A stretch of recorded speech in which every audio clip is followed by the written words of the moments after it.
Amen. Isang magandang umaga po sa bawat isa. At siguro nagulat kayo, ngayon lang kayo nakita na si Jollibee nakabarong. Huwag kayong mag-alala. Sabi ko nga sa aking misis, parang first time to na magbabarong ako. Tapos kinabahan pa ako, sumalubong sa akin si Pastor Franz, hindi nakabarong kanina. Sabi ko baka ako lang ang nakabarong doon, parang bidang-bida ako. At salamat sa Panginoon po sa pagkakataong mapaglingkuran po ang Panginoon at sa inyo pong lahat. Ako po ay totoong natutuwa kung paanong makita ang isang, sabi nga ni Pastor June, ay matandang church. Sabi ni Pastor June kanina. Pero alam ko po na ang church po na ito ay nagtatanungan kaming mga pastor kung minsan, kapag ba ang church umabot ng 60, may 20% na yung tithes. May discount na yung tithes. Pero alam ko po itong church na ito ay very generous. Kayo po ay isa sa inspirasyon ng aming mga iglesia na magtapat sa Panginoon. At naniniwala akong marami pa pong gustong gawin ng Diyos sa inyong buhay at sa iglesyang ito. Amen po ba? Bago po ako mag-umpisa, gusto ko pong batiin ang bawat isa ng anniversary, happy anniversary, blessed anniversary. Lahat nga po ng nanay magsabi ng praise the Lord. Yan, happy anniversary po sa lahat ng nanay. Sa lahat ng tatay, sabihin nyo nga po, Amen. Happy anniversary, ibalik ang bagsik. Amen po ba? At sa lahat ng kabataan, magsabi ng Hallelujah. Amen. Happy anniversary po. Yan ang kagandahan kapag kasama ka sa pamilya ng iglesia. Kahit wala kang jowa, may anniversary ka. Amen ba? Yan, sabihin mo sa katabi mo, hindi mo kailangan mag-jowa. May anniversary ka na. Amen ba? At salamat sa Panginoon. Mula po sa Life Community Church, AG family po sa Valenzuela, kami po ay bumabati ng isang mapagpalang anibersaryo po sa inyong lahat, sa atin pong lahat. Iisa po ang Diyos na ating pinaglilingkuran, kaya't ang achievement ng isang iglesia ay ikinasisiya rin po ng buong katawan. Amen po ba? Amen. Ang panalangin po namin para sa Caloocan Bethel at sa bawat isang Bethel Church ay ito. 2 Chronicles chapter, ay natanggal po yung chapter, I think that is 7, verse 15 to 16. My eyes will be open and my ears attentive to every prayer made in this place. This is the same promise that God has given when the temple was built. And let us declare na sa iglesia pong ito, sabi, for I have chosen this temple and set it apart to be holy, a place where my name will be honored forever. I will always watch over it, for it is dear to my heart. Sino po dito ang gusto ng isang iglesia na dear sa puso ng Panginoon? Magsabi po ng malakas na Amen. Palapakan po natin ang Panginoon. Hindi lang po ngayon, sa susunod na mga panahon, hayaan po natin na maranasan natin ang pagpapala ng Diyos sa iglesia pong ito. Tandaan natin, nakakatuwa po. Sabi ko nga sa inyo, hindi lang kayo inspirasyon pagdating sa pagbibigay. Sa totoo lang po, nung kumakanta tayo kanina, nung makita ko yung lahat ng Bethel Church, Iba, Teresa, Morong, panibagong inspirasyon po to sa akin na maaari po talagang maging isang malaking pamilya sa iba't ibang lugar kapag ang ulo ng iglesia ay totoong si Kristo. Amen po ba? Ang panalangin po namin na ang taong 2025 ay taon kung saan ika-conquer natin ang maraming bagay, hindi para itaas ang pangalan natin, hindi para itaas ang pangalan ng kahit na sinong pastor, o hindi para itaas din po ang pangalan ng Bethel or Caloocan Bethel, kundi gusto nating i-conquer ito. Sabi po dito, Philippians 4:13, for we can do all things through Christ who gives us strength. Lahat ay para kay Kristo, para sa pangalan ni Kristo, at siya din po ang tatanggap ng lahat ng papuri at pagsamba. Amen po ba? Amen. Sinong excited sa word ni Lord? Magsabi po ng malakas na Amen. Samahan po ninyo ako sa panalangin. Aming Diyos, nagpapasalamat kami sa isang pagkakataon na kami ay magkasama-sama. We pray for your blessing in our midst. Hindi ko salita, hindi salita ng kung sino. Ang gusto namin ay kung ano ang gusto mo, Panginoon, na sabihin po sa amin.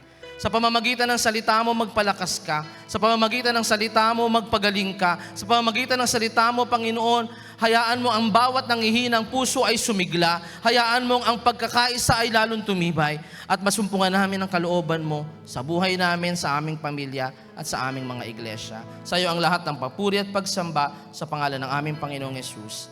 Amen. Amen. Let me start with this. Meron pong isang picture dito that shows, I think, sobrang lagi natin itong nakikita sa Facebook recently. Ito po yung picture ng Mount Everest or the Himalayan mountain range. Ito pong picture na ito ay nagpapaalala sa atin, a few days back, merong isang umakyat ng bundok ng Everest at hindi na siya nakabalik. Tama po ba? Meron din naman na 3 Pilipino na umakyat din at nagawa, natapos at nakabalik sila ng maayos. Ito ay nagpapaalala po sa atin na, kasi nung ni-research ko po, alam niyo po ba na si Engineer PJ, yung the one that passed away, ay kinondisyon niyang mabuti yung kanyang katawan. Sabi doon, every day they would do jogging on a cold place carrying a 15 kilograms na hike bag. Isipin po ninyo yon. Sino dito ang kayang mag-jogging? 5 minutes jogging, 10 minutes Jollibee. Di ba? Ganun tayo, parang jogging tayo. Mas matagal ka pa sa lugawan kaysa dun sa joggingan. Okay? Pero ito, seryoso sila. What they did is they conditioned themselves to be ready kasi alam nila that Mount Everest is not a joke. We believe that the future is not a joke. We believe na ang kinabukasan, kung gusto talaga nating mapanalunan, makuha, at gusto nating makilala ng mga tao si Kristo, it's not a joke. Ngayon pa lang, tignan nyo eh. Sino po dito nagfe-Facebook? Umami na kayo. Mag-Facebook ka lang. Mas marami kang makikitang kalokohan kaysa kabanalan. Amen ba? Sa YouTube lang, yung mga matatanda, alam ko, mas mahilig sa YouTube. Tama po. Tatay ko, minsan, tatawag ako, 2:00 ng madaling araw, ba't gising ka pa? May tinatapos lang ako. Maririnig mo, minsan, kung sino-sino nagsasalita sa YouTube. Mag-search ka sa YouTube, mas marami kang mapapanood na kung ano-ano kaysa kung ano ang sinasabi ng salita ng. It's challenging. It's difficult. Ang tanong, are we conditioning and preparing ourselves to overcome this future? Naniniwala po ako. Sabi sa Matthew chapter 16, verse 18, "Now I say to you that you are Peter," which means rock, "and upon this rock I will build my church, and all the powers of hell will not conquer it." Sino po naniniwala na ang iglesia ng Panginoong Yesus ay makapangyarihan? Magsabi ng amen.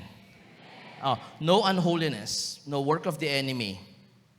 Nothing of this world can defeat, and not even the gates of hell can conquer ang church. Ang church ay dapat lumalakas at tumitibay. Amen po ba? Last time, Pastor June, nagkaroon po ako ng opportunity to minister sa Oriental Mindoro. Nung nandun po ako, sabi nila, Pastor Leonie, Pastor Ralph, since nandito ka, pwede bang mag-speak ka rin sa aming anniversary dito sa First Assemblies of God, doon sa Oriental Mindoro, sa Mansalay. Nung nandun po ako, gusto kong umiyak. Sabi ko, bakit kayo ang first? Bakit first ang pangalan? And then I discovered that the church has been standing for so long. Ang tagal, mas matanda pa po sa Caloocan Bethel. Tama po? Sobrang tagal na nung church. But when I entered the church, katulad kanina, kung alam nyo lang paano ko gustong umiyak, when they opened their anniversary, ang una kong nakita mga bata, katulad kanina. Sabi ko, Panginoon, maraming salamat. Kasi kahit sa edad matanda, pero ramdam na ramdam ko na ikaw ang Diyos sa iglesyang ito. Amen po ba? Amen. Nung nakaraan, iniisip ko, sa totoo lang, kabadong-kabado po ako ngayon. Hindi nyo alam kung gaano basa na to. Sabi ko, na ma-receive ko, sabi ko, 71 years na pala yung Caloocan Bethel. Kinakabahan ako. Church pa ni DS. But the Lord spoke to my heart. Kinakabahan ka kasi 71 years old na. Kinakabahan ka kasi church ni DS. Sabi ng Panginoon sa akin, bakit hindi ka kabahan? Ako ang ulo ng church na yun, kaya ayus-ayusin mo buhay mo. Amen ba? When we talk about the church, hindi pastor ang ulo ng church. Amen. Isipin nyo kung pastor ang ulo ng church, sino ang pastor ng Dampalit? Hindi, kilala ko yung pastor nyo, kaya ako ini-example. Isipin nyo kung ang ulo ng church, pastor sa Life Community Church. Sabi ko sa kanila, ang pangit ng church natin kung ako ulo. Salamat na lang ang ulo ng church, si Jesus. Amen. At salamat na lang dahil ang church, ito ngayon ang nagay sa puso ko.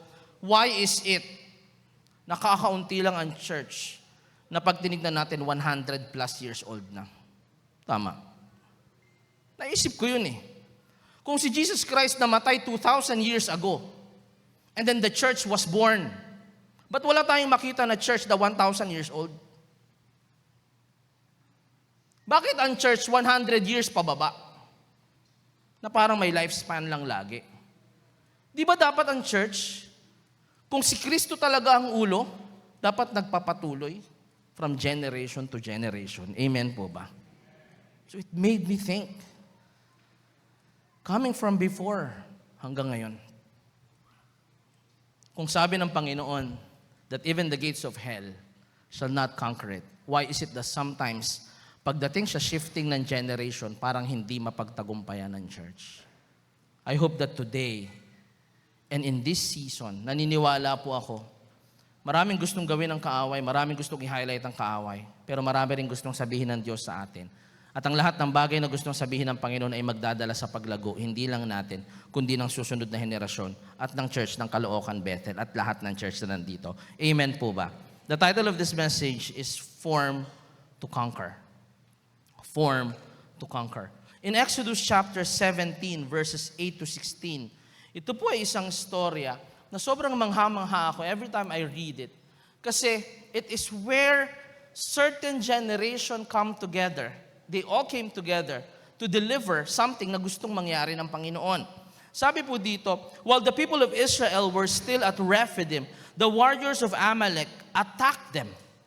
Now, i-remind ko lang po tayo. When we talk about Exodus chapter 17, pag binasa mo yung chapter 17 verse 1 hanggang 7, it is the moment of provision sa bayang Israel. Ito yung nagrereklamo sila kasi uhaw na uhaw sila. And when they are so thirsty, the Lord gave a provision of water. So they stayed there and they enjoyed the blessing. Minsan we thought, kapag nandun na yung blessing, okay na tayo. Wala nang challenges. Now, in verse 8 it says, habang sila ay nandun sa camp na yon, they were attacked. Verse 9 says, Moses commanded Joshua, choose some men to go out and fight the army of Amalek for us. Tomorrow, I will stand at the top of the hill holding the staff of God in my hand. So Joshua did what Moses had commanded and fought the army of Amalek. Meanwhile, Moses, Aaron, and Hur climbed to the top of the nearby hill. As long as Moses held up the staff in his hand, the Israelites had the advantage. But when he dropped his hands, the Amalekites gained the advantage. Now, alam nyo na siguro itong storya na to. Amen ba? Tama ba? So ito pong si Moses, inatake sila ng Amalekita. Pagkatapos po nun, inutusan niya si Joshua, Joshua, choose some men, fight for us. Sila naman ni Aaron at Hur, umakyat sila sa hill. Pagkatapos doon, pag tinataas niya yung tungkod, nanalo sila. Pag binababa, ano nangyayari? Ang tatalo. Now I believe, na pagdating sa iglesia at sa kagustuhan ng Panginoon, kalooban ng Panginoon, at sa kinabukasan na hinanda ng Diyos, merong form na ginawa at nilikha ang Diyos para tayo ay magtagumpay. Sino po dito ang gusto mo na yung ginawa ng Diyos sa henerasyon mo ay lalo pang patindihin at kumilos ang Diyos sa susunod pang henerasyon? Magsabi ng Amen. Amen. Yun ang gusto natin. The question is, are we formed? Do we have that form to conquer? May tatlong bagay, tatlong section po ito. Bay, hindi niyo po nasabi sa akin kung ilang araw ako pwedeng mag-preach po. Ay, ilang oras pala. Hindi, ilang minuto. Ilan po ba? Senyasan mo ako, Pastor Jonel. Pagkatama na, itigil mo na yan, Pastor. Sabi. Yan. So, una, sabi po dito, when we talk about form to conquer, the first one na gusto kong pag-usapan natin, ano ba ang favor we get kapag inayos natin ang forma? Ang isang iglesia ay merong tamang forma kung gusto natin na makonquer natin ang future. Sino ang gusto na makonquer ang future? Tandaan natin, the life that we live right now ay hindi simpleng buhay lang na pwede tayong magpa-cute lang. The future needs to be conquered. Meron tayong dapat gawin. The church has to stand and we need to conquer. Ngayon, question lang dito, ano ba ang pabor na makukuha natin out of this? Kasi po, in this story, pagkatapos po na si Moises ay tinaas yung tungkod, nanalo sila, pag binababa niya, natatalo sila, So ang ginawa po ni Aaron at Hur, kumuha sila ng bato, pinaupo nila yung kanilang leader. Pagkatapos tinaas nila yung tinulungan nila na itaas yung kanyang kamay para manatiling hawak ni Moses yung tungkod at nakataas ito. Pagkatapos nun, they were able to overcome and conquer the Amalekites. Now the question is this, ano ba ang favor that we get kapag ginawa natin ito? Sabi dito, una, we get the upper hand. Sabihin nga po natin, lamang ka. Sabi mo sa katabi mo, lamang ka. Isa pa sabi mo, lamang tayo. Maraming iglesia ang pwedeng bumagsak kapag kalyamado ka. Kinakailangan lamang ka. Tama ba ako ng salita sa lamado at dehado? Mali ba? Yan. Kinakailangan you got the upper hand. Ang sabi po dito sa Exodus chapter 17, verse 13, as a result,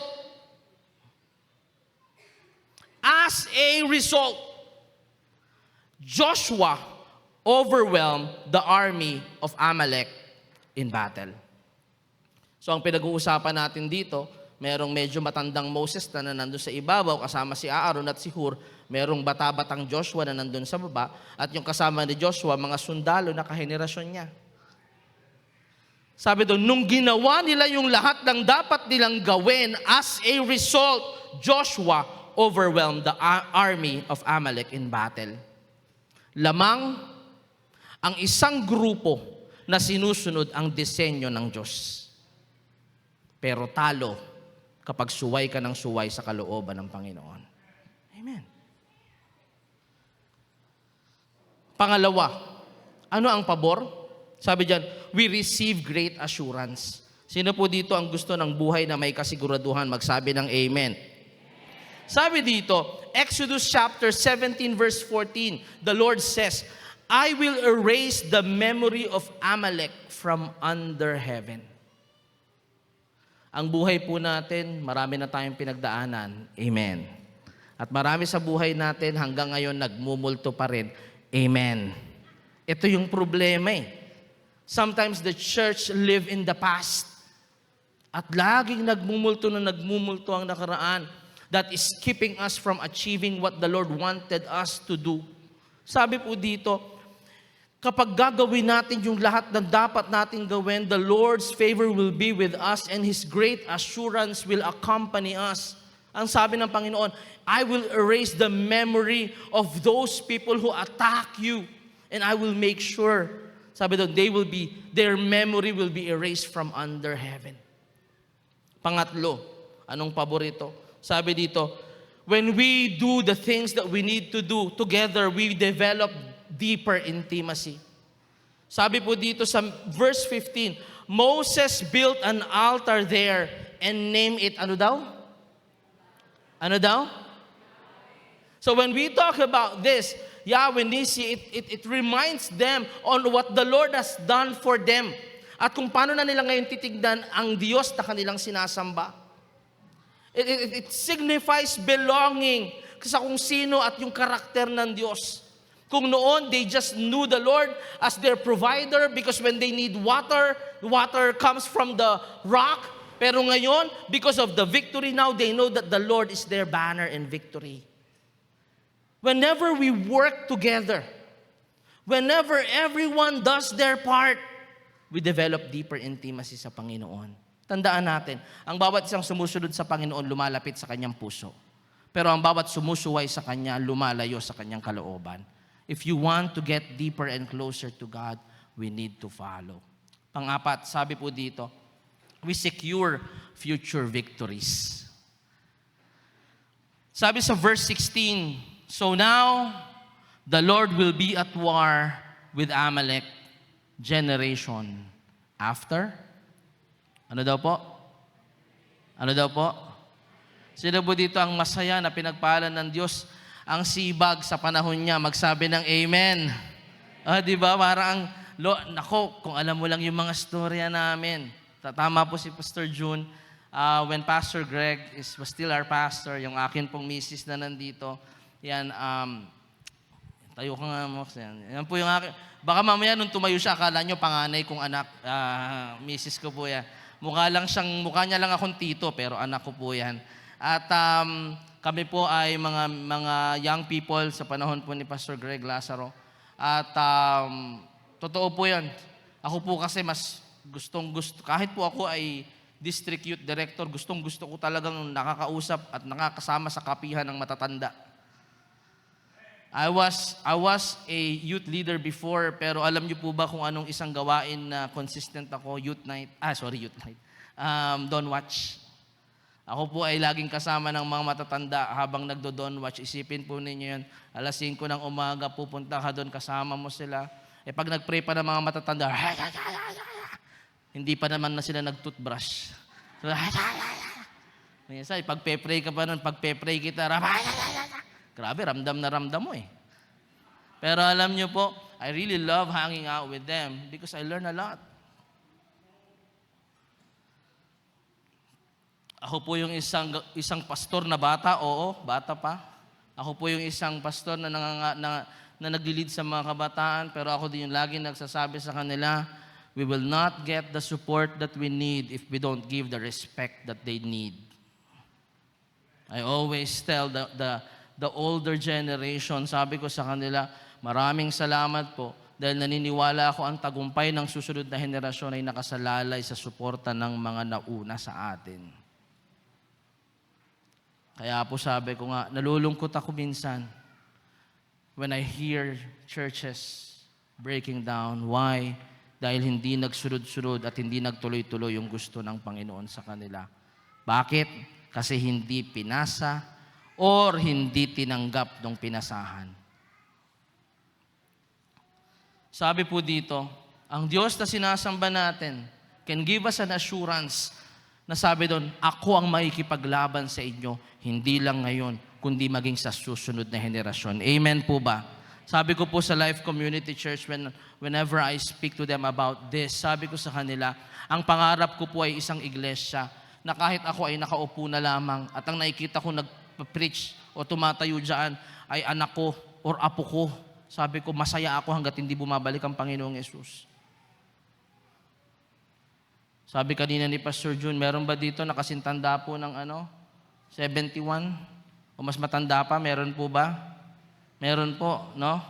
Pero sigurado ako dito, wala dito ang nauna pa sa Diyos. Ang Diyos pa rin ang nauna sa ating lahat. Amen po ba?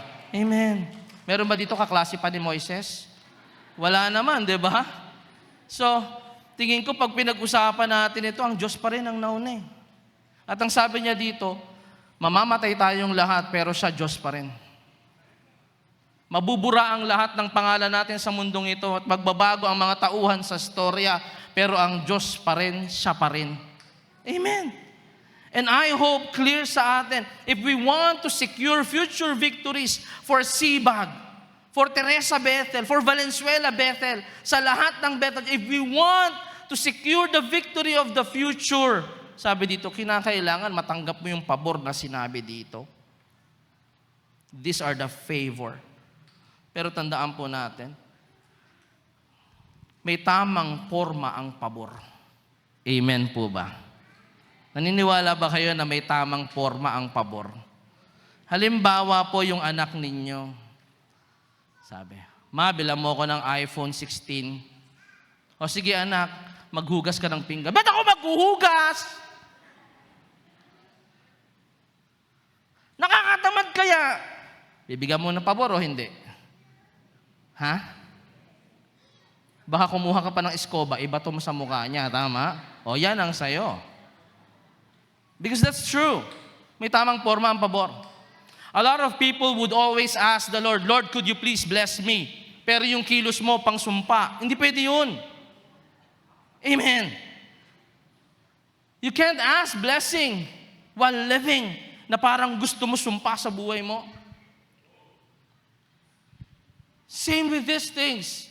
Merong tamang forma ang pabor. Ang tanong, what is that form? Ano ba ang tamang forma sa pabor? I hope to finish this po as fast as I can. So, kung mabilis po pasensya na. Una, sabi po dito, ito pala ang tamang forma. Sa loob ng iglesia, sa loob ng bayan ng Diyos, kinakailangan merong pioneer. Sabi nga po natin, pioneer. Okay. Pangalawa, meron pong leader. Mamaya na natin pag-uusapan kung alin-alin yan. May tamang forma na dapat sinusunod. Sabi doon, dapat merong nag-pioneer, meron dapat leader. Sa storyang ito, ang leader si Moises. Amen. Sino leader? Si Moises o si Joshua? Si Moises. At meron tinatawag na bearer. Yung bearer naman, ito yung nakikinig sa leader at siya yung may dala-dala ng vision ng leader. At siya ang magbibigay nito dun sa pang-apat, yung mga movers. Sino ang bearer sa storyang ito? Si Joshua. Sino yung movers? Yung mga lumalaban at mga sundalo. Panglima, may kasama si Moises, yung tinatawag na mga supporters. Ito pala ang tamang forma kung gusto mo ng pabor. Now, this is what we call as the form. If you want the favor, you need the form. Now, ang tanong dito, hindi din naman pwede na puro ka lang forma. Amen. Meron na po ba kayo nakita na nananalo sa boxing na puro forma? Isipin nyo si Manny Pacquiao, halimbawa, okay, 1, 2, 3, go! Natapos yung 3 minutes, puro siya gano'n. Mananalo ba? Ay, maraming ganyan. Lord, gusto kong maglingkod sa'yo, tapos puro forma. Panginoon, thank you, binigyan mo ako ng boses, Panginoon. Mula ngayon, paglilingkuran na kita, ay, pagbira, babalik na si Jesus, hindi ka pa rin nakapaglingkod. Hindi pwedeng puro ka forma. Ang tanong dito, ano ba ang dapat na ginagawa sa forma? Let's talk about the functions. Sabihin natin, functions. Okay. Lahat po ng pastor na kasama ko dito, maraming salamat po for being here. At ito pong mensahe na ito ay para sa ating lahat. Alam niyo po, nung binigay ito ng Panginoon, pati po ako ay kinakausap ng Diyos. Una, sabi po dito, ano ba ang function na dapat meron tayo? You have to make sure na una, you need to be a following leader. Sabi nga po natin, following leader. Mahirap maranasan ang pagpapala ng Diyos kung mula sa leader hindi marunong sumunod sa gusto ng Panginoon. Ano yung nauna kanina? Teka, may nauna ako hindi leader eh. Ano yung una? Okay. Mamaya pag-uusapan natin yung pioneer. Pero dapat maliwanag sa atin na ang mga taong itinalaga ng Diyos para manguna sa iglesia ay dapat marunong makinig. Kanino? Sa Diyos. Alam niyo po sa mundong ito, na lahat na lang maraming opinyon. Ang hirap-hirap pakinggan ng lahat. Amen. Maski sa church. Nagtanong po ako minsan sa church anong tingin nyo? Kasi yung pintuan po namin nung nakaraan, parang ayaw na kaming palabasin. Pag binuksan mo, bubukas siya. Pag sinaram mo na, pawis ka na, hindi mo pa mabuksan. Sabi ko, okay naman to sa mga gustong tumakas kapag service. Pero paano kung tapos na? So sabi namin, baka pwedeng ayusin na, paayos na natin. So sabi ko, ano kaya ang maganda? Yung bumubukas na lang, katulad noon, yung sa inyo? O sliding ulit? Sumasakit ulo ko. Parang mas okay, pastor, yung sliding. Sabi ng isa, mas okay, pastor, yung bumubukas na gano'n. Sabi ko, tama na! Mag-aaway pa eh. Bukas lang ng pinto pinag-uusapan. Sige, magko-consult na lang tayo kung anong okay at ano ba ang dapat ayon sa sinasabi ng City Hall. Ayan. Ganun na lang. Sa mundo ngayon, nasa Facebook, ang dami. Some of our young people would message me, Pastor Raf, napanood namin to sa TikTok, eto, totoo ba to? Sabi ko, hindi.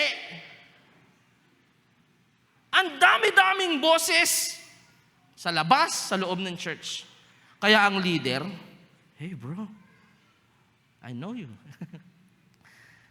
Kaya sa loob ng church, dapat ang pastor marunong makinig sa Diyos. Kasi yun ang boses na hindi nagbabago.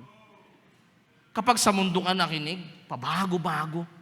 Lalo na ngayon, na yung tama mukhang mali na at yung mali mukhang tama na.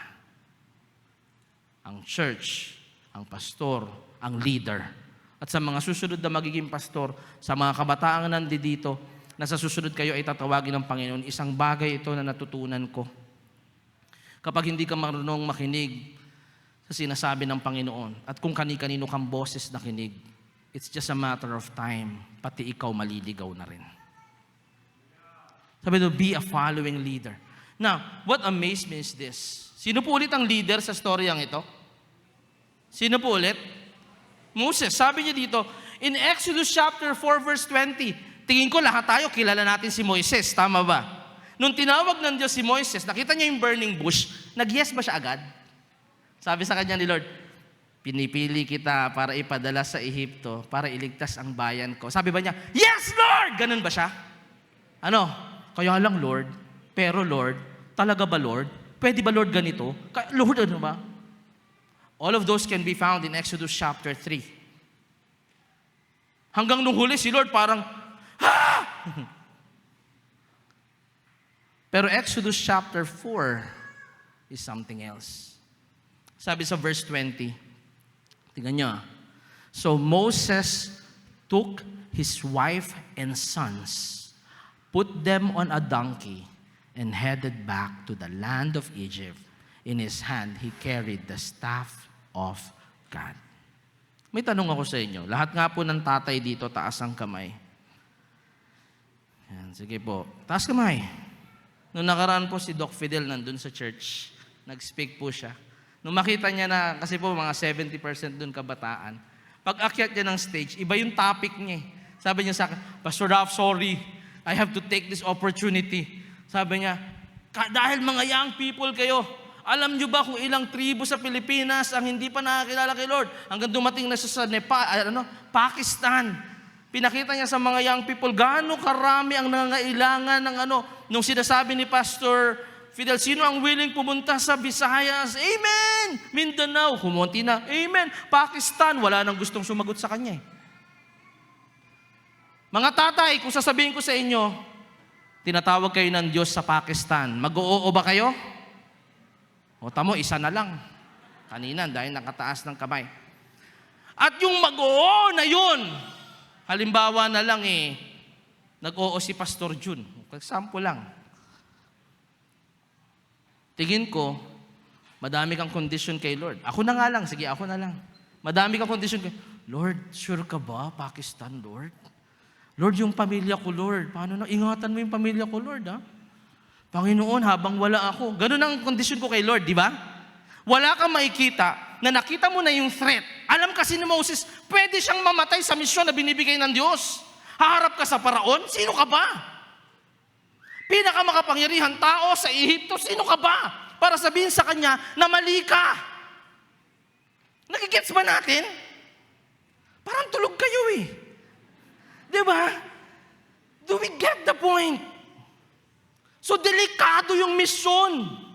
But in Exodus chapter 4, nung sumunod siya, sinama niya pa yung mag-anak niya. Wala sa atin na magsasabi, Panginoon, pinapadala mo ko sa Pakistan, Eds, mag-impake ka na. Wala. Bakit? Kasi, hindi ko na idadama yung anak ko. Hindi ko na dadama yung asawa ko. Tama ba? But look, itong mama na ito, maliwanag sa kanya, susunod ako sa Panginoon at ang lahat ng meron ako, susunod kay Lord. Ano lang ang dala-dala niya? Yung sandatang binigay sa kanya ng Diyos. Kapag nakasumpong ka ng isang leader na marunong makinig at sumunod sa Panginoon, huwag mo nang bibitawan, huwag mong iiwanan yun. Amen ba? Kahit na minsan hindi kayo magkasundo, huwag kang tampo ng tampo. Amen ba? Kasi pagpapala sa iglesia ang isang leader na marunong makinig at sumunod sa Panginoon. Amen ba? Huwag puro tampo. Amen ba? Amen. Kaya kahit minsan hindi kayo nagkasundo, tignan mo, baka kasi sinunod niya yung gusto ng Diyos. Sinunod niya, pinakinggan niya yung boses ng Panginoon. Minsan kasi hindi natin kaparehas ng boses ang Diyos. Actually, madalas. Pag nagtampo ka sa Kanya, para ka nagtampo sa Diyos. Sa mga leader po na nandito, be a following leader. Saan kami ang dali ng Panginoon? Unahin natin ang pagsunod sa Panginoon. Dahil sa bawat pagsunod sa Panginoon, merong pagpapala. Amen po ba? Ano ba? Sabi, Exodus chapter 17 verse 9, Moses commanded Joshua, choose some men to go out and fight the army of Amalek for us. Dito naman po ako natuwa. Kasi Moses also signifies leadership of the older generation. Nung makita nila na inatake sila, Walang ka-pride-pride itong si Moises. Amen. Itong Moises, hindi uy, inaatake tayo. Tawagin mo yung mga kaedad ko kasi mga batikan na yan sa labanan dati. Nung lumabas tayo, no. Anong sabi niya? Sino tinawag niya? Moises. Sa lahat po na mas nakakatanda dito, hindi ko naman po sinasabi. Alam niyo po when I was assigned as a Section 1, galing po ako ng Section 1, at inassign ako na youth coordinator sa Section 1. Ang unang trabaho na binigay nila sa akin, meron daw gawain ng sectional youth na iniwan noon nila Kuya Aaron. At sabi nila, ipunta ka lang sa mga church, i-announce mo. Meron po akong isang church na napuntahan. Hindi ko na sasabihin kung saan. Pagpunta ko po doon, ang sabi sa akin ng pastor, ikaw ba yung bagong assign? Opo, ako po. Ako pa naman ay lumaki kay Pastor Greg. At sinundan ni Pastora Netrafer. Mga malumanay at mga taong kumikilala talaga sa mas nakakatanda. So, sabi niya, pumasok ka dito. Di pasok naman ako. Ang alam ko, mag-announce lang ako ng gawain. Umabot kami ng 1.5 hour to 2 hours. Alam niyo kung ano sinasabi niya sa akin? Dapat sabihin mo sa mga matatandang pastor, tumigil na sila. Parang bus yan, dapat sa likod na sila. Tayo na ang dapat magmaneho ng bus. Sabi ko, na-shock talaga ako. Pag uwi ko sa church, sinanap ko agad si Pastora Net. Sabi ko, Pastora, ano yun? At hanggang ngayon, hindi ko yun makalimutan. Bakit? Kasi maliwanag sa akin, ito ang bagay na hindi ko sasabihin sa susunod na henerasyon. Tandaan natin, sa mga nakakabata dito, mahirap pagpalain ang isang taong hambog. Amen. Gusto mo na pagpalain ka ng mga taong nauna sa'yo, matuto kang magpakumbaba. Sa mga nandito naman po na mas nakakatanda, huwag tayong matatakot na magtiwala at magpala sa susunod na henerasyon. Dahil ito ay hindi natin kaharian, kaharian to ng Diyos na buhay na nauna pa sa ating lahat. Amen po ba? Amen. When Moses called Joshua and commanded him, Joshua followed. Ito po ang challenge ko sa mga mas nakakatanda sa amin. Una, follow God's plan. Tandaan natin, ang church na ito, ang lahat ng Bethel, may plano ang Diyos. At kahit anong ganda ng plano natin, walang tatalo sa ganda ng plano ng Diyos. So kung merong susundin, dapat plano ng Diyos. Pangalawa, pagkatiwalaan at ipadala natin ang mga taong susunod sa atin. Amen po ba? Trust and send them. Lastly, intercede for them.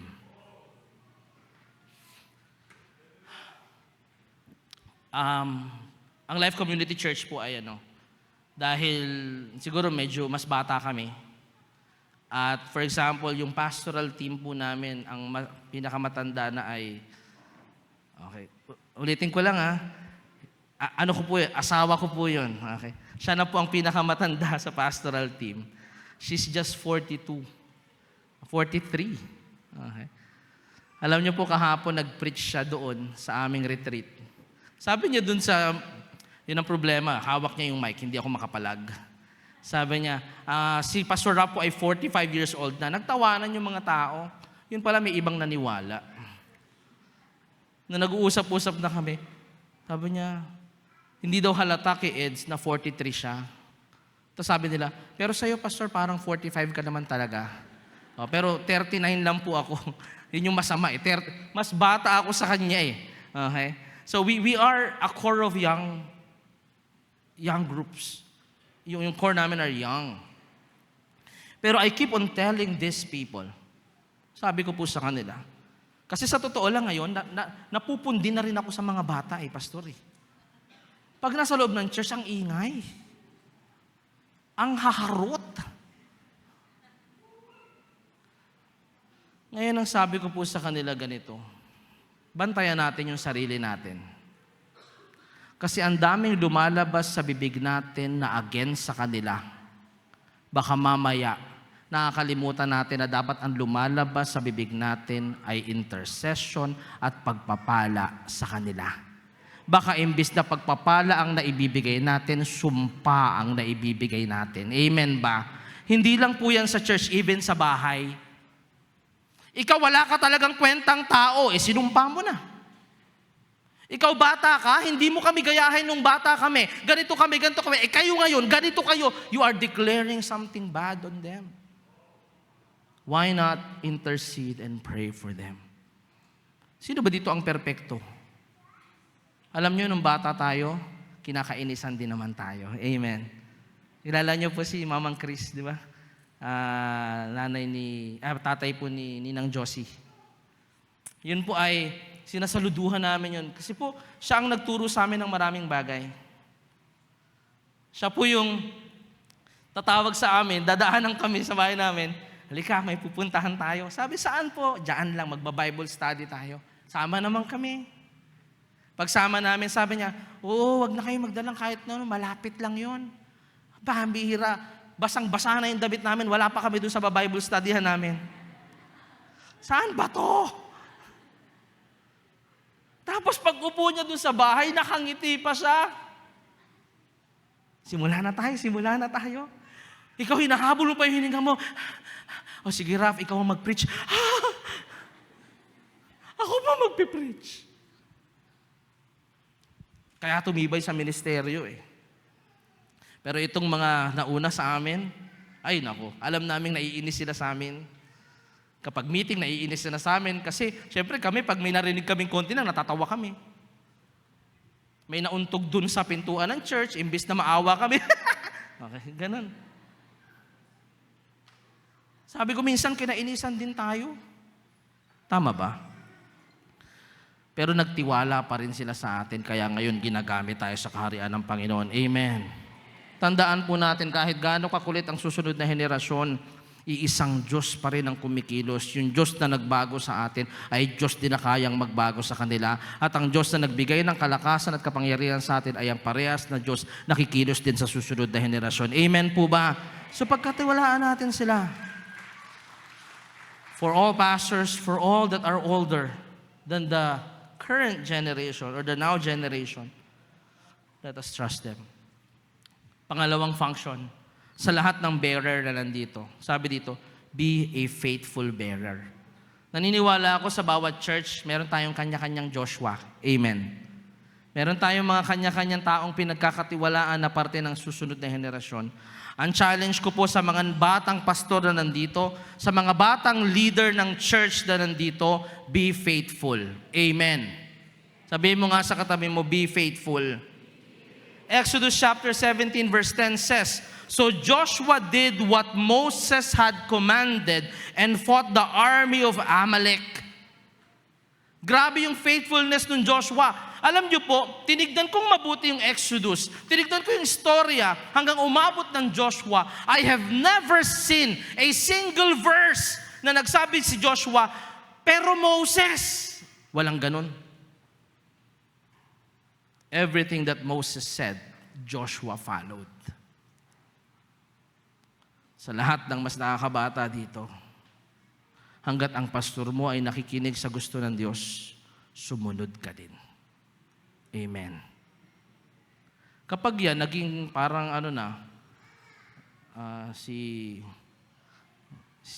sinabi na sa'yo, ako ang Kristo, sambahin mo ko, takbo ka na. Kapag siya na ang Diyos, at siya na ang sasambahin, takbo na.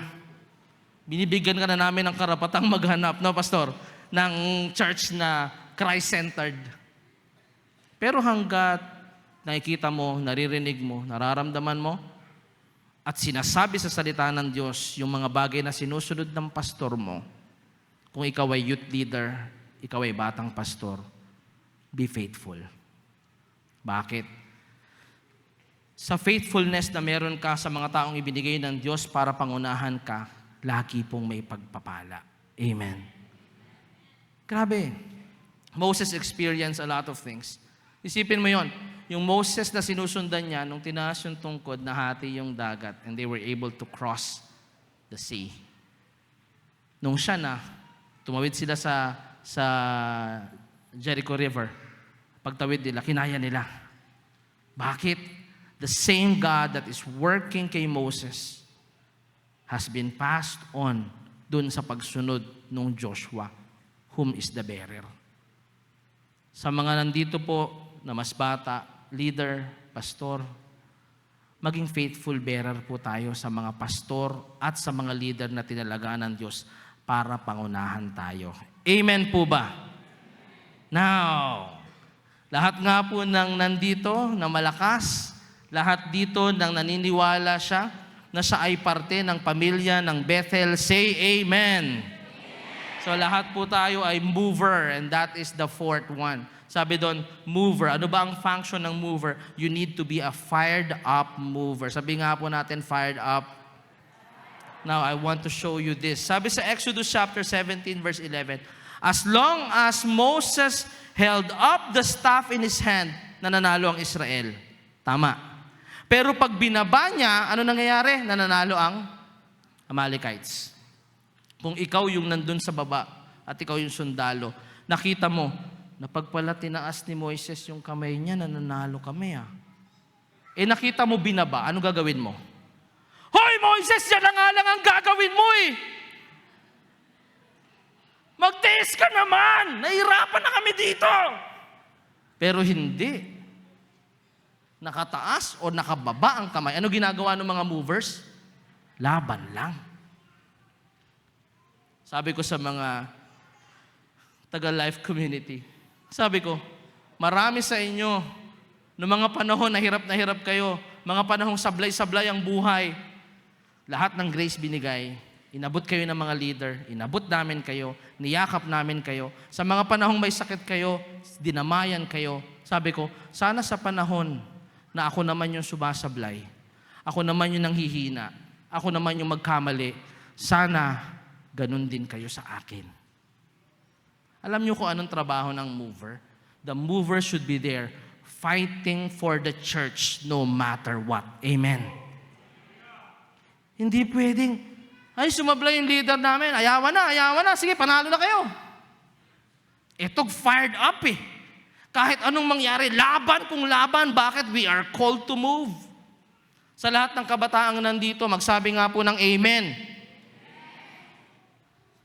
Sabi sa 1 Timothy chapter 4, verse 12 to 13, do not let anyone think less of you because you are young. Sabi ng ibang church, sabi ng ibang tao, ang mga kabataan, yan ay mga pa-cute lang sa church.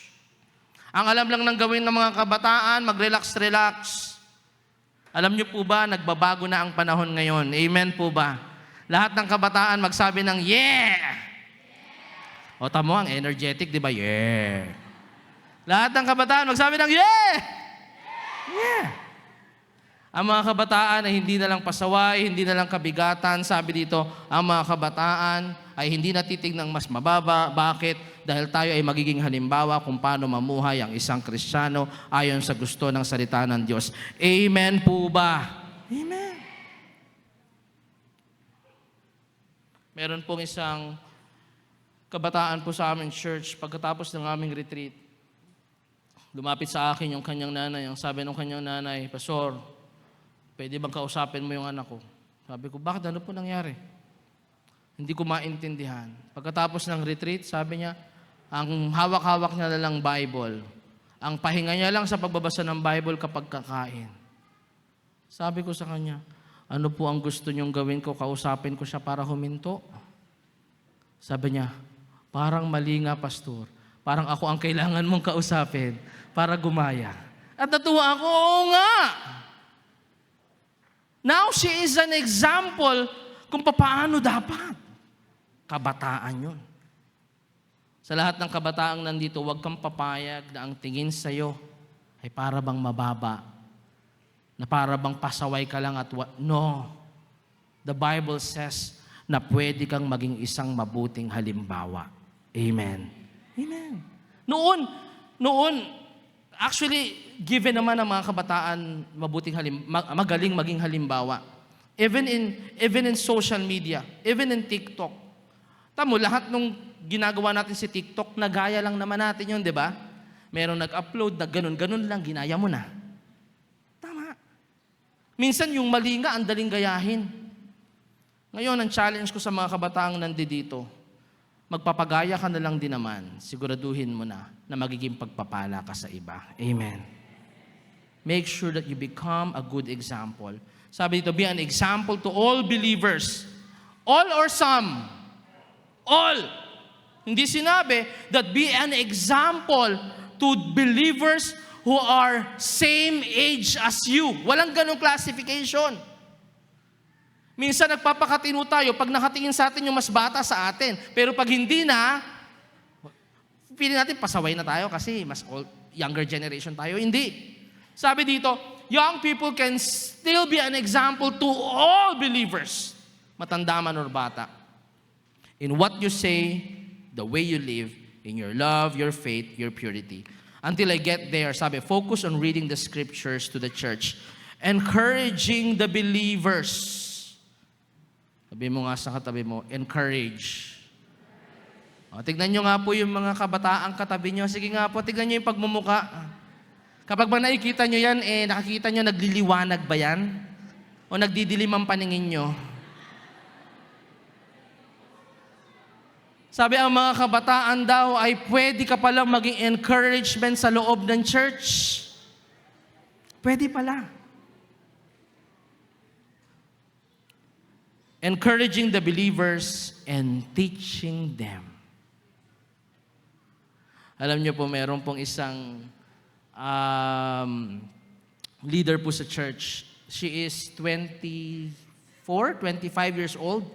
Ito pong, may asawa na po siya. Pagkatapos sabi niya, Pastor, ang laman ng puso ko talaga maabot ko yung pamilya ko. So nasharean niya po ng Word of God yung kanyang pamilya. At yung kanyang nanay ay umattend na ng church. Ang sabi po niya, Pastor, sino kaya ang pwedeng mag-disciple sa nanay ko? Sabi ko sa kanya, sino ba ang pinakamalapit sa kanya kaya? Kasi we believe that discipleship is a relationship. Sabi niya, ako po, Pastor. O, di ikaw mag-disciple. O, totoo, dinidisciple niya yung nanay niya. Sumusunod sa kanya yung nanay niya. Saan ka nakakita nun? Sumusunod sa kanya yung nanay niya. Pag yung nanay niya gustong mag-party-party, Nay, siya ang umaawat. Sabi ko, grabe to. Ito ang isang testamento na wala talaga sa edad. Pag tinawag ka ng Panginoon para sumunod, magpagamit, at maging halimbawa, pwede kung gugustuhin mo. So sa lahat ng mas nakakabada dito, I hope that we become a fired up mover. Sumunod tayo sa gusto ng Panginoon. Amen po ba? Pang-apat, sabi dito, be a full-time supporter. Sabi nga po natin, full-time supporter. Yung supporter dito, actually, si Aaron at si Hur. Yun yung representation nila. Moses' arms soon became so tired he could no longer hold them up. So Aaron and Hur found a stone for him to sit on. Then they stood on each side of Moses, holding up his hands, so his hands held steadily until sunset. Alam niyo po, sino po dito ang hangang-hanga kay Moises? Ako hangang-hanga ako kay Aaron at kay Hur. Imagine lang natin to. Example lang. Nandito si Moises. Tingin nyo, si Moises, yung hawak-hawak niyang tungkod, ito yung, nung tinaas niya, nahati yung dagat. Tama? Tama? Ito yung pag tinaas niya, nananalo sila. May question ako sa inyo. Tingin nyo, nung time po na yon, sino ang mas malakas ang puwersa? Amalekites or Israelites? Doon lang sa based on the number of soldiers, capacity of soldiers, sino? By human logic, mas makapangyarihan at mas malakas ang Amalekita. Why? Kasi pag walang divine intervention, Amalekita ang nananalo. So ibig sabihin, that is the real scenario. Nagkakaroon lang ng pagbabago kapag tinaas ni Moises ang tungkod, then the divine intervention happens. Nakigets ba natin? So, ibig sabihin, ibang klase kapag tinataas ang tungkod. Ikaw halimbawa si Aaron at si Hur. Nakikita mo, makapangyarihan yung tungkod pag tinaas ni Moises na nanalo sila. Anong mararamdaman mo?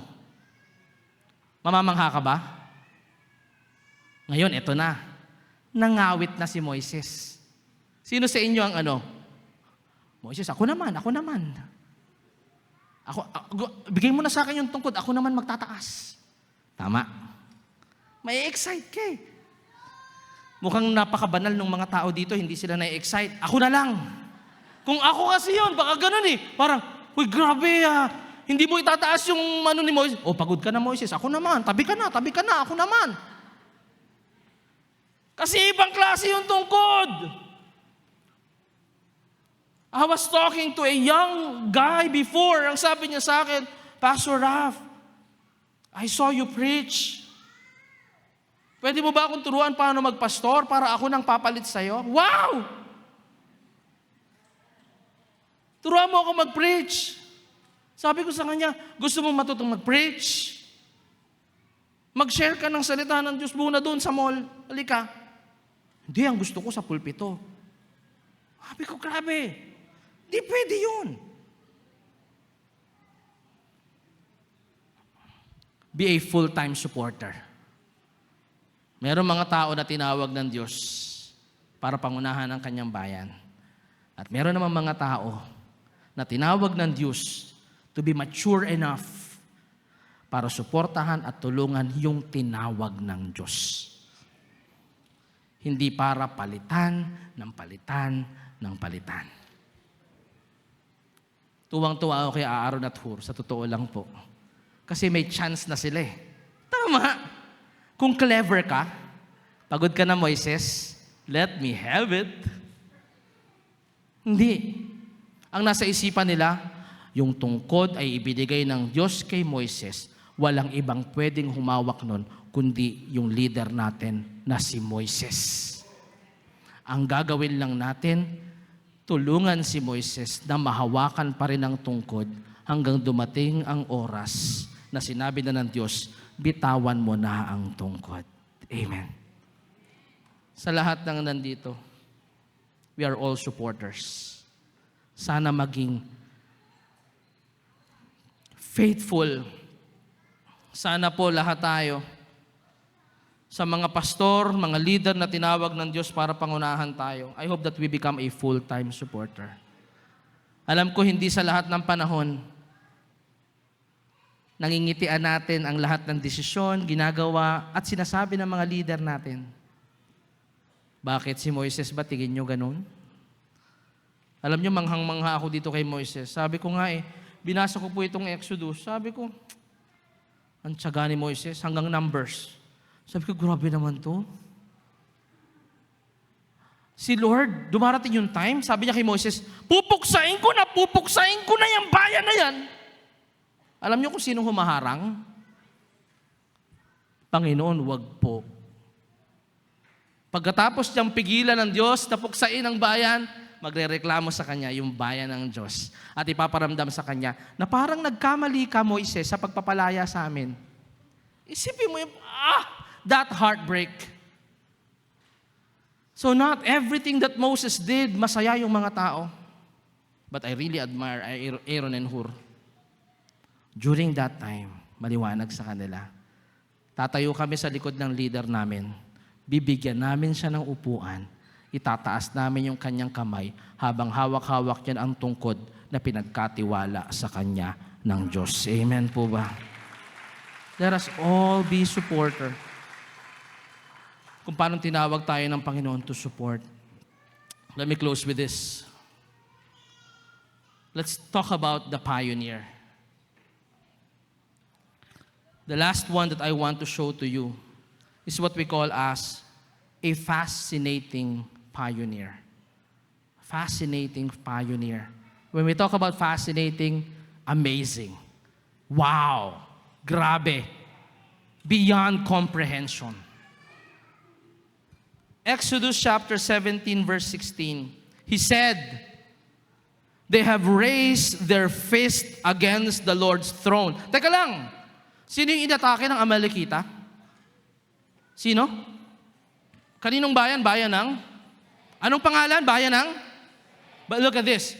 The Lord said, they have raised their fist against the Lord's throne. Nung inatake ng bayan ng Amalekita, ang bayan ng Israel, ang sabi niya, ang inatake nila ay ang trono ng Diyos. Mukhang biglang nabura ang identity ng pangalang Israel, biglang nabura ang identity ng salitang at pangalang Moises, Joshua, at lahat ng movers. Biglang ang nandoon na, teka lang, ang bayang ito ay akin. Ang sino mang kumalaban ay kumakalaban sa akin. Sabi niya, so now the Lord will be at war with Amalek generation after generation. 71 years na po ang church. Maraming Bethel dito. At siyempre sa amin pong sa mundo ng mga pastor, di ba lagi tayong pastor? Sinong nag-pioneer niyan? Di ba ganun lagi eh. Sinong nag-pioneer ng church na yan? Sino ang pioneering pastor? Pero alam nyo, doon nga ako inano ng Panginoon eh. Sabi niya, sa totoo lang, walang kahit na kaninong pangalan at sinong pangalan ang pwedeng kumuha ng glory sa lahat ng iglesia na natayo. Bakit? Kung ang pastor na nag-pioneer ay magdesisyong hindi mag-pioneer, mapapioneer pa rin ang church. Bakit? Kasi ang Diyos na may kagustuhan at kalooban nito ay hindi mahina na Panginoon. Siya ay makapangyarihan Diyos at kaya niyang gawin ang lahat ng bagay. Kung ginagamit ka ng Diyos para sa kanyang kaharian, it's a privilege for you. Why? Kasi kung aayaw ka, may ibang pwedeng gamitin ang Diyos. Amen. Lagi kong sinasabi, mag-iiba-iba ang tauhan sa storya, pero ang Diyos mananatiling Diyos. Amen. So wala tayong karapatang magmalaki. Ako ang dapat masunog dito. Ako ang pioneer ng church na to.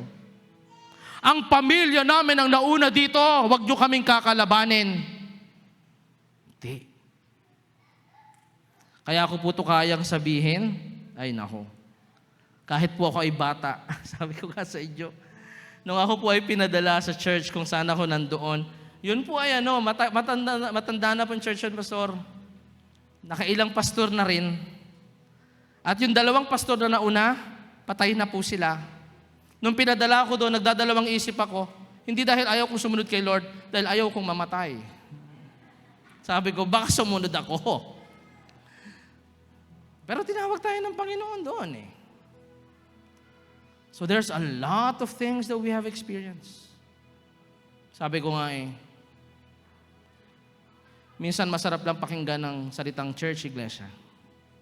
Pero sa totoo lang, marami talaga tayong pwedeng pagdaanan sa loob ng church. At kung minsan, pati yung paraan ng mundo, nalalagay natin sa loob. Pati ang politika ng mundo, nalalagay sa loob. But listen,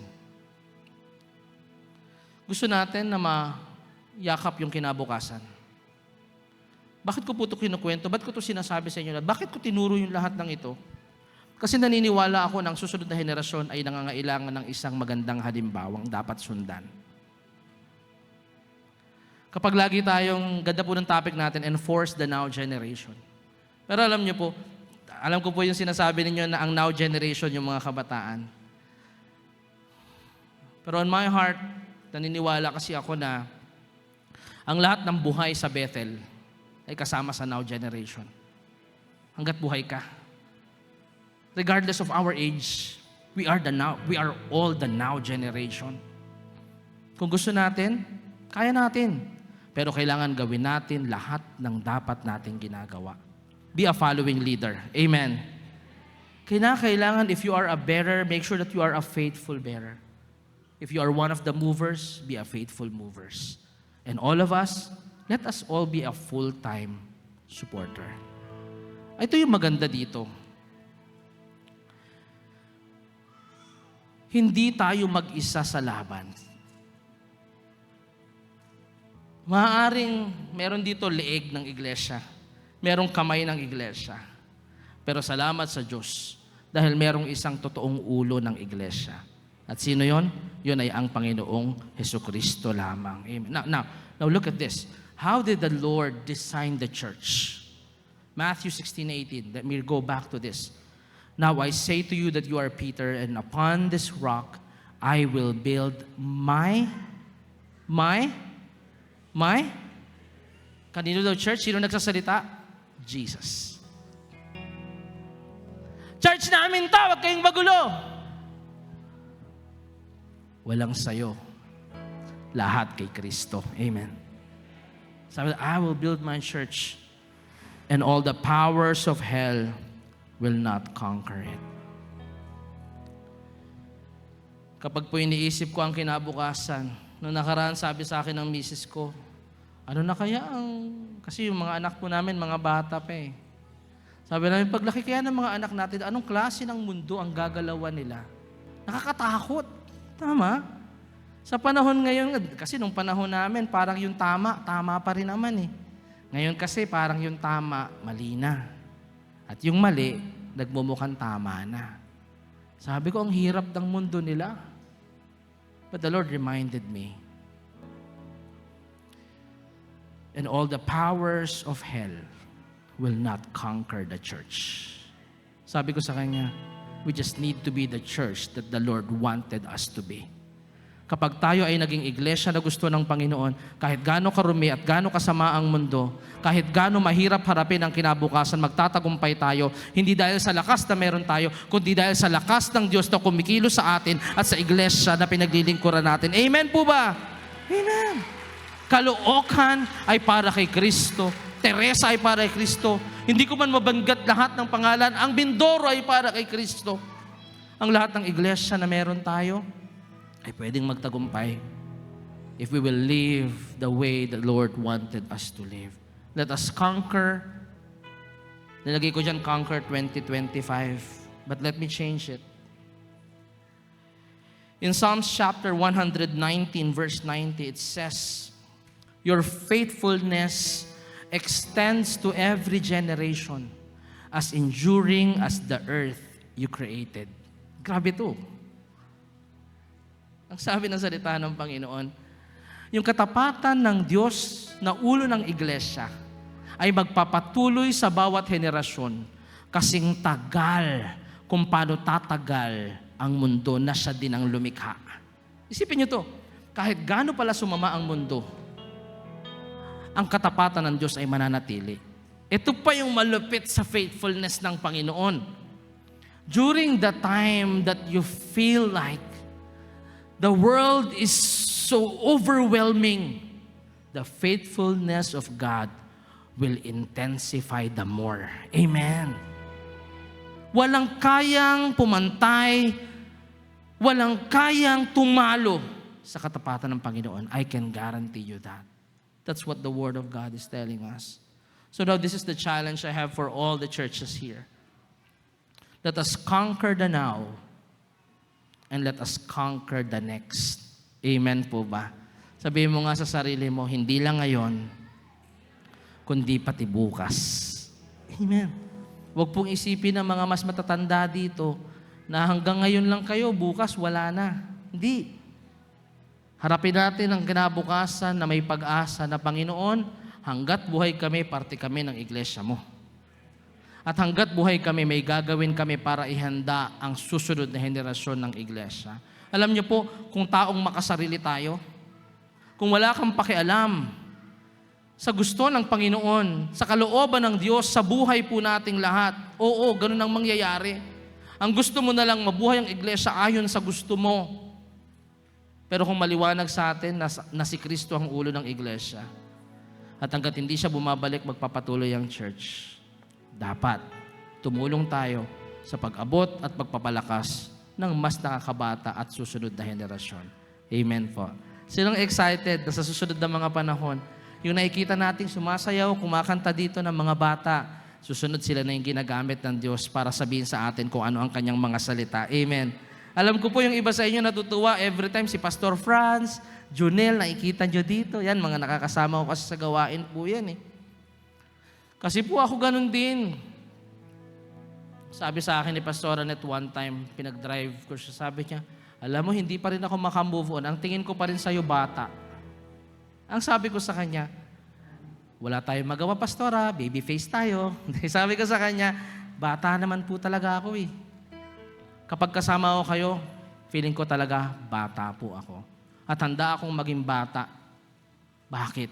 kasi gusto kong makuha lahat ng dapat kong makuha na gusto ng Diyos na ibigay niyo sa akin. I really love talking to them. At sana po, magkaroon tayo ng ganitong isip at puso. Hanggang dulo, para kay Kristo ang Caloocan Bethel AG. Amen po ba? Plano ng Diyos ang matutupad sa bawat Bethel Church. Amen po ba? Amen. Bata matanda, let's all work together because we are the now generation. Can we all stand up and let us all together pray? Panginoon, nagpapasalamat po kami sa oras po na ito, sa isang pagkakataon na makasama, Panginoon, ang pamilya po ng Bethel, ng Caloocan Bethel at ng bawat isang iglesyang nandito. Maraming salamat sa isang malaking pamilya na ito na alam namin ikaw ang may tatag. Wala kaming kukuhain na anumang glory. Ang lahat ay para sa iyo lamang, Panginoon. Hallelujah.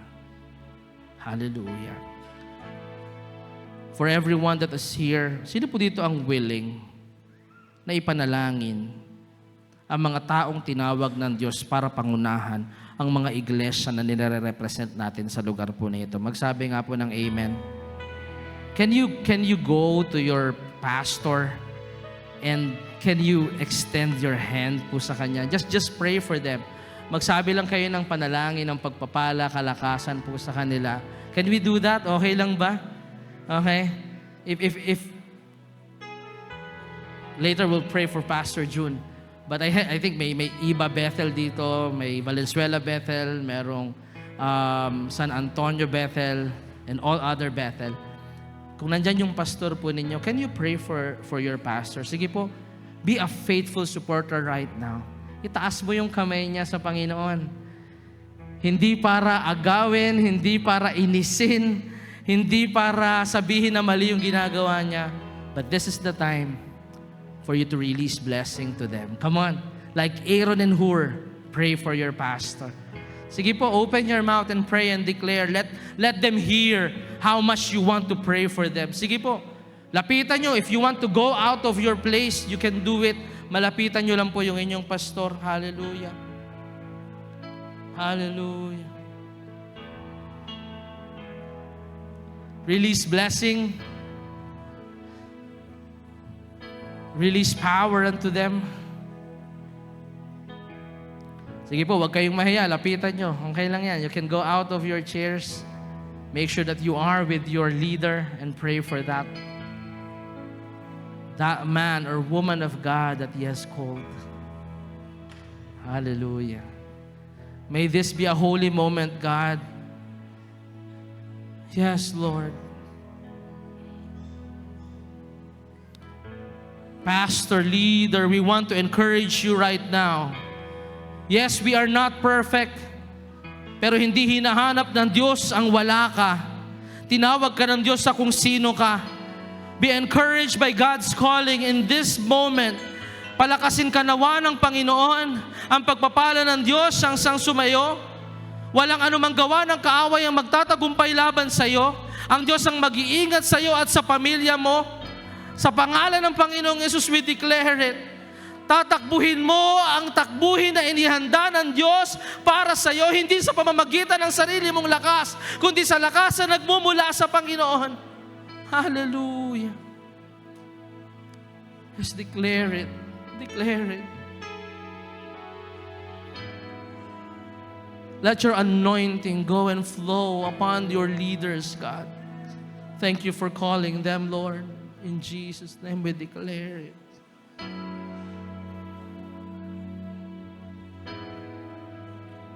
Yes, God.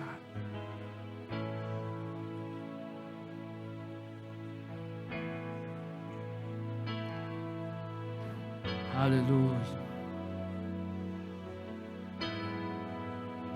Now may I call all the pastors in the house. Can you come here in front? Lahat po ng pastor na kasama sa Bethel, can you come here sa harapan? And can you pray for Pastor June? Come on. And every one of us, can you extend your hands to Pastor June? Di na kailangan pumunta ni Pastor June dito. Can we go dito sa place po na ito? And let's declare all good things. Let's declare strength. Let's be like Aaron and Hur. Yes, hallelujah. Let it flow, God, in Jesus' name. Can we all extend our hands? Let's pray for Pastor June. Yes, God. He's holding the staff of God in his hands right now. And he needs help. He needs strength. He needs encouragement. Can we be that man and woman of God that is willing to pour out blessing after blessing, strength after strength, hindi mula sa atin kundi mula sa Panginoon? Come on, church, open your mouth and declare blessing. Declare strength. Yes, God. Hallelujah.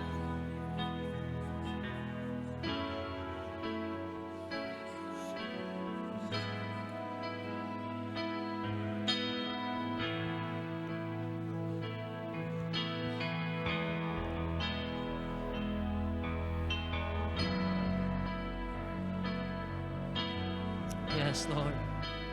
We declare it. Yes, God, we declare it. Go, declare it. New revelations, oh God, in Jesus' name. Strength. Anointing beyond comprehension in Jesus' name. Blessing, oh God, after blessing. Strength after strength. Yes, Lord, we declare it, oh God. Thank you for your calling, oh God, sa buhay niya, oh Diyos. Oh, hallelujah. Yes, Lord. Yes, God. Yes, Jesus. Yes, Lord. Hallelujah. Hallelujah. Thank you, Jesus. We declare, Lord, Ikaw na Diyos na nagpakita ng inyong katapatan sa buhay ni Pastor June for the previous years that He has served you, is the same God na kumikilos ngayon sa kanyang buhay. Hayaan mo, Panginoon, that your faithfulness, O God, ay lalong makita sa Kanya sa mga darating pang araw, darating pang panahon, darating pang mga taon, Panginoon. Lord, you have used Him to raise up new leaders, and we pray, hindi ka patapos sa Kanya, hindi pa siya hihinto sa pag-abot ng mga tao, Panginoon. Ikaw ang magbigay ng kalakasan sa Kanya. Ikaw ang magbigay, Panginoon, ng pahinga, Panginoon, sa mga panahong napapagal ang Kanyang katawan. Panahon, Panginoon, na siya'y nalulungkot, nabibigatan, Ikaw ang mag-encourage sa Kanya, Panginoon. At walang anumang gawa at plano ang kaaway na magtatagumpay laban sa Kanya. Dahil Ikaw na Diyos ang may hawak ng Kanyang buhay. Diyos na tapat, Diyos na makapangyarihan, Diyos na hindi magbabago, generation after generation. So we declare, oh God, and we release blessing upon Him, oh God, in Jesus' mighty name. Strengthen Him, oh Lord. Strengthen Him as He lead, oh God, our district. May the wisdom that comes from You, the anointing, oh God, that comes from You, ang patuloy, Lord, na mag-lead sa Kanya. Thank You, Lord. Thank You, Lord. Before I ask the pastors to go back, can I call all the young people, lahat po ng young people and kids na kasama natin ngayon, can you come here in front? All the kids and young people, come here in front. We want to pray for you. Amen. Sige po, all the kids, young people, regardless kung saan kang ano. Pastors, can you stay po dito sa gilid? Thank you. Come on, come on, come on. All young people, kids, let's occupy the front. Sige po, punta lang kayo. Now, sige, keep on coming. That's okay. Sige, punta lang kayo. Now, lahat po tayo dito, gusto kong tumingin kayo sa stage. Tignan nyo sila. The future is bright for Bethel. Amen po ba? Amen. Amen. The same God who worked before sa buhay natin. Itong mga kabataan po na to, mababait ba kayo lahat? Ay, makulitong mga to! Itong mga kabataan po na to, yung trip nila iba sa trip natin dati. But man, if we will be willing to guide and help them, at makilala nila ang Diyos na bumago sa buhay natin, He will be the same God na babago sa buhay nila. He will be the same God na gagamit sa buhay nila para dalhin sila papunta sa kalooban ng Panginoon. Amen po ba? Future leaders will rise from Bethel. Amen. Future pastors will rise from Bethel. Amen ba? Future missionaries will rise from Bethel. Amen. Amen. Mga anak, young people, kids, look at me. The one that you see here in front. Simple trivia. A lot of people say, anong background mo? Sa mundo pa naman po ng mga kapastoran, ang unang tanong lagi, saan ka graduate? Di ba, Pastor? I always tell them, the one you see here in front, the first weapon na hinawakan ko, basahan. I was grade 5. Nakikilala ang tatay ko sa Panginoon. Sabi niya sa akin, kasi yung tatay ko, barumbado talaga yun. Hindi kami naniniwala. Sabi namin sa kanya, nababaliw na itong tatay ko. Dati may gitara yan, nasa inuman, kumakanta ng Freddie Aguilar. Ngayon, nandun na siya sa kwarto. Kung may gitara, nakaabukas yung Bible, aklat ng awit, kinakanta niya. Sabi ko, nabaliw na tatay ko. Sabi niya, anak, sama ka doon sa church, masaya. Yoko tay. Anak, may champurado doon. O sige tay. Yun ang kahinaan ko, champurado eh. Sama ako sa kanya. Tapos masama ko sa kanya. Sabi ko, iba. Tapos sabi niya, gusto mo ba matuto mag-drums? Oo.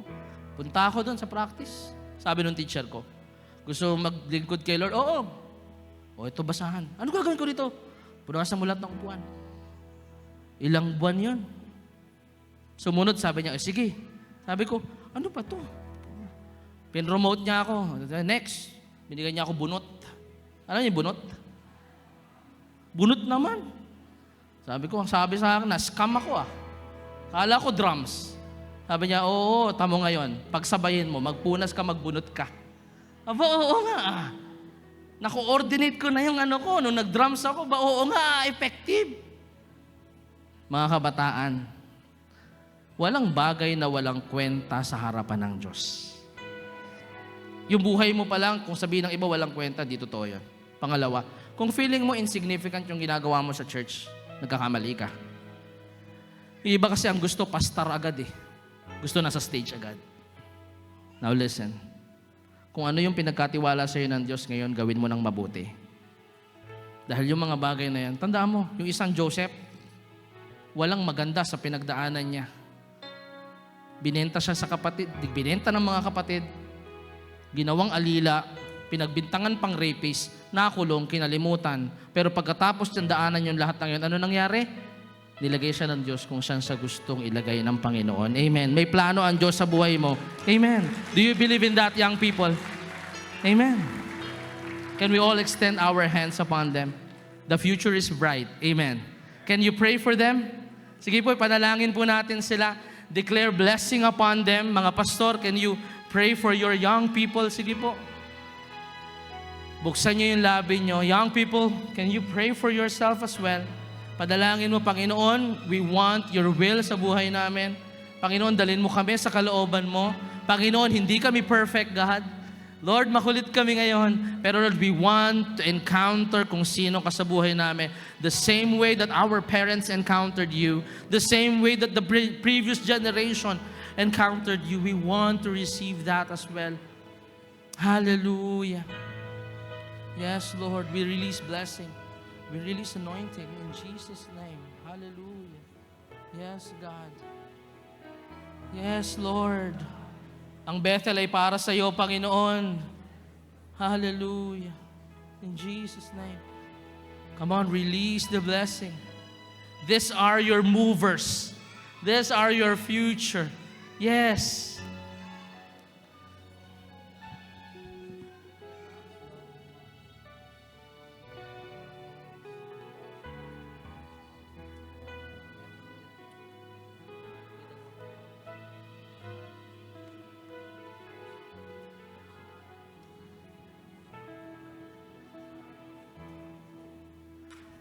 Wala pong aksidente sa inyong harapan, Panginoon. Lord, may this moment be remembered sa buhay ng mga kabataang ito, Panginoon. Lord, ngayon kami ang pinapanalangin. But Lord, time will come that you will use us, O God, mightily sa mga churches where we belong, O God. Magre-raise ka, Panginoon, ng mga tao, mga kabataan, mga bata, mga lalaki, babae, Panginoon, na paglilingkuran ka at iaalay ang kanilang buong buhay para po sa inyo. Maraming salamat, O Diyos. Praise be to your name. Hallelujah. Hallelujah. Yes, Lord. Release your love and anointing upon them, oh God. Yes. Come on, be selfless right now. Just give it all out for them. Trust them. Trust them. Send them out. Trust and send. Intercede for them. Say all good things for them. Say all good things for them. Yes. Yes, Lord. Yes, God. Praise be to your name, Jesus.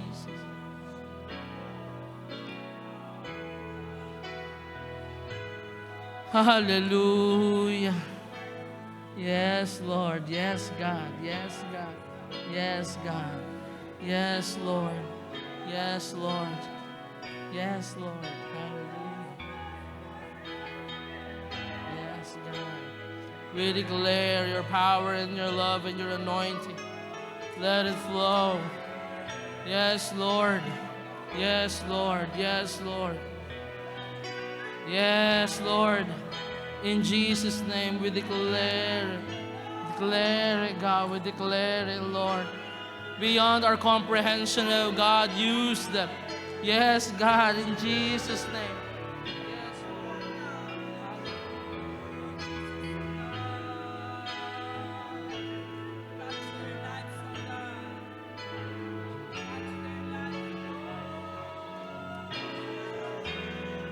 Yes, Lord.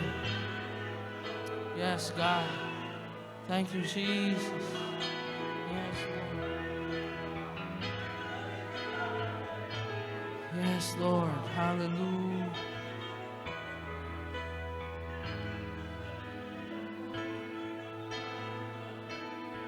Now, church, our God is the fascinating pioneer. Siya ang ulo ng lahat ng ito.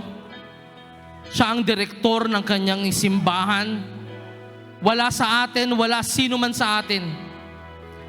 Tanging siya ang nag-iisang Diyos. Wala siyang katulad, wala siyang kapantay. Sino ang gusto ng iglesia na matatag at magpapatuloy hanggang sa susunod na mga henerasyon? Magsabi ng Amen. Then we need and put our trust to the fascinating pioneer, and that is no other than Jesus Christ Himself. Can we all together sing this song? Let's unite in adoration and trust sa Panginoon. Na Panginoon, wala kang katulad. Ikaw lang ang nag-iisang Diyos at ikaw lang ang pupurihin at sasambahin namin. Can we all together, the young people can stay here. Can we all lift up our hands? And let us tell God, Panginoon, wala kang katulad. Panginoon, wala kang kapantay, Panginoon. Ikaw lang, O Diyos, wala nang iba. Hallelujah.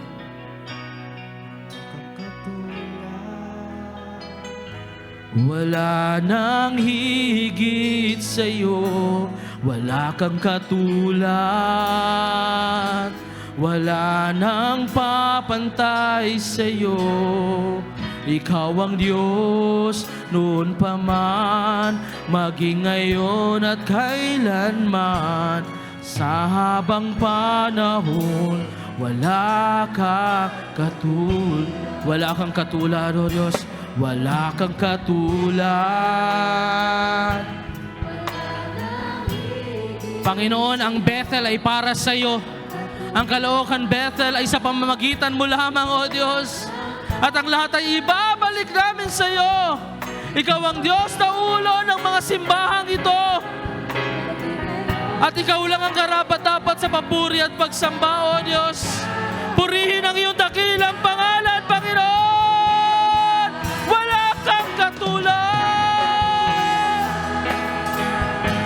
Wala nang higit sa'yo, wala kang katulad. Wala nang papantay sa'yo. Ikaw ang Diyos noon pa man, maging ngayon at kailanman. wala ka. With our voices, can we lift it up? Wala kang katulad.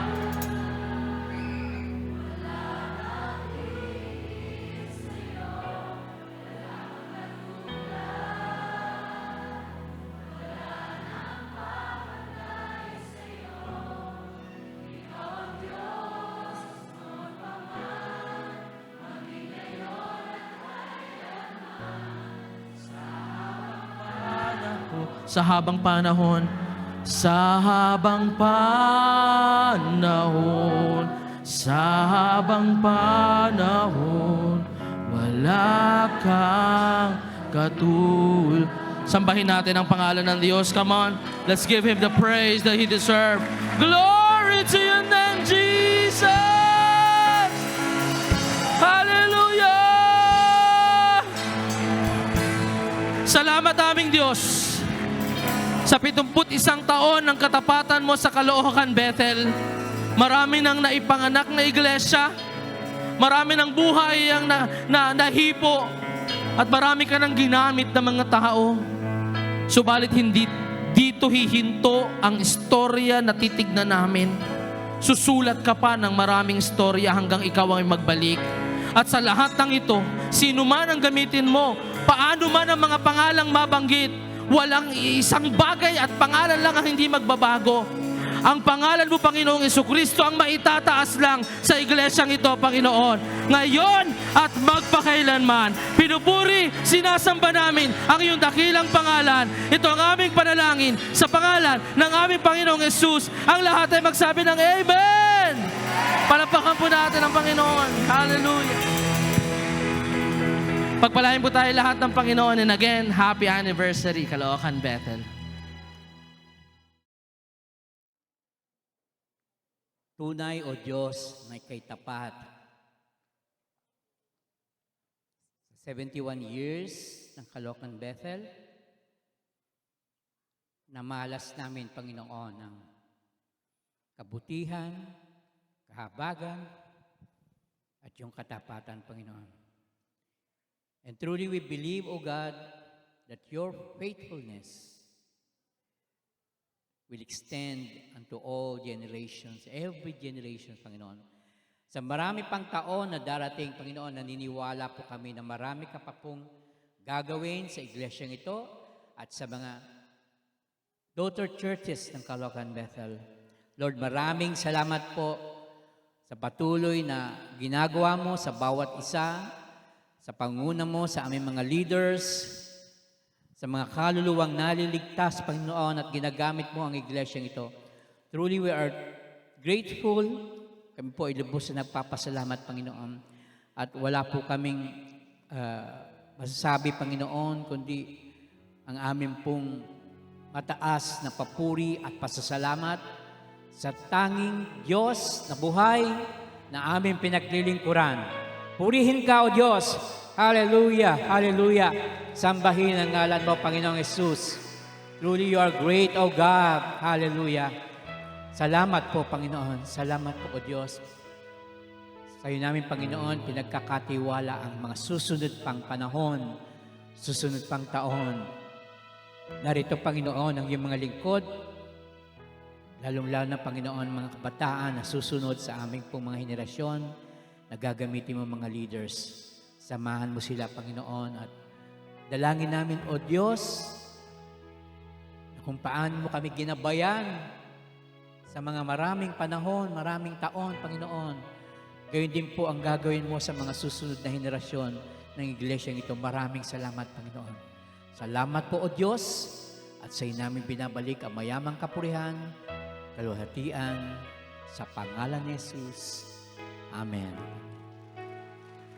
Praise God. Taas po natin ating mga kamay sa Panginoon sa ating patuloy na pag-ipag-fellowship at patuloy na pag-selebrasyon. Taglay ng bawat isa sa atin ang basbas at pagmamahal ng Diyos Ama. Patuloy na biyaya at pagliligtas at pagpapal ng Diyos Anak. At patuloy na pagkipisan, galaw at patnubay at presensya ng Banal na Espiritu sa ating lahat ngayon at magpakailanman. Amen. Amen. Amen. God bless you all. God bless. God bless. Pagpalain po tayong lahat ng Panginoon.